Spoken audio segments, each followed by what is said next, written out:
Catholic Church prioritised its own reputation over the welfare of vulnerable children for decades. Well, joining me now is the Archbishop of Westminster and President of the Catholic Bishops' Conference of England and Wales, Cardinal Vincent Nichols. We're very grateful for you joining us today, Cardinal Nichols. This doesn't make easy reading for you, does it? You are singled out personally.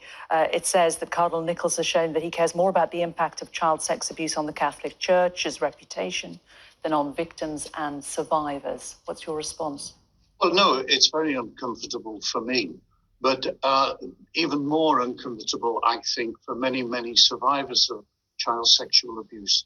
The damage done, which I struggle to understand, and I think I do, lasts a lifetime. And a day like today will bring to the fore all of that pain and all of that suffering again.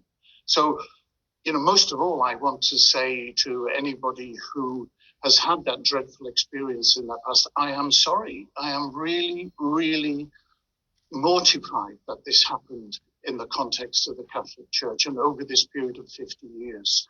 And I want to promise you that we will again do every single thing in our power to get our response right. We've made progress. There's a lot more to do. But today is a day in which I wish to speak to them, first of all, and to say, I am very sorry. I mean, the fact that you haven't really shown a great deal of empathy for those who were victims in the past was singled out in this report as well. It points out that there are a number of reports that have been carried out. You said there is still work to be done. The Nolan report in 2001, the Cumberledge report in 2007. Why have these reports not been fully implemented long ago? Well, nobody has a silver bullet for, as it were, solving the problem of the abuse of children and the impact of that in their lives. We're not alone in struggling to get these responses right. And each of these reports has made progress. The ICSA findings acknowledge that. And since the ICSA inquiry, paying all attention to everything that was said there, we've commissioned another independent report, which will take us to the next stage, I'm quite clear. And in that, we have worked with survivors themselves. Some of them have been gracious and noble enough to work with us. They have been, in this third report that we've done, our wise counselors.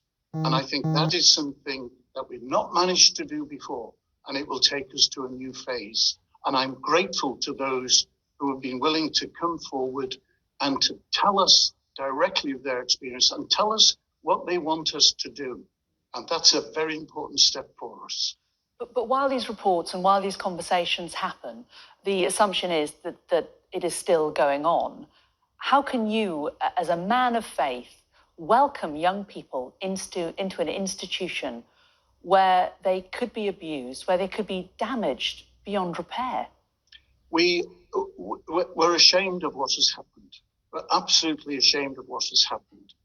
And now I am confident that all of our situations, our parish, our youth work, our schools, everybody has an awareness of the risk of abuse happening. And I think everybody knows some of the signs and they know what to do. In this report, it says there are 100 allegations made every year. I don't think that's a bad thing. I'm not interested in trying to drive down the number of people who come forward and say, this happened to me 30 years ago, 40 years ago, 2 years ago. I want people to come forward. I want that number of allegations to be realistic. And we know it's only a fraction of the number of people in this country who suffer child abuse in all sorts of circumstances who ever come forward. So there's a lot for us to do. But we will do it. We're very determined to go from step to step and improve each time.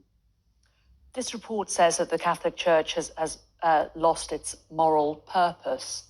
How can the Church possibly recover from something like this? Well, this report summarizes events for 50 years. And this is a very difficult day, much more difficult for the survivors, I think.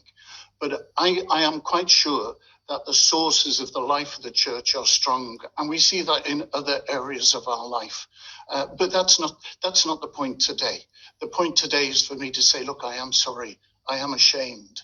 But we will keep working away. We will learn from our shame and our mistakes, and we will work to make our responses more sympathetic, to make our systems more coherent, to make our inquiries more thorough, and to make, as we have done for the last years, have a very strong and robust relationship with public authorities.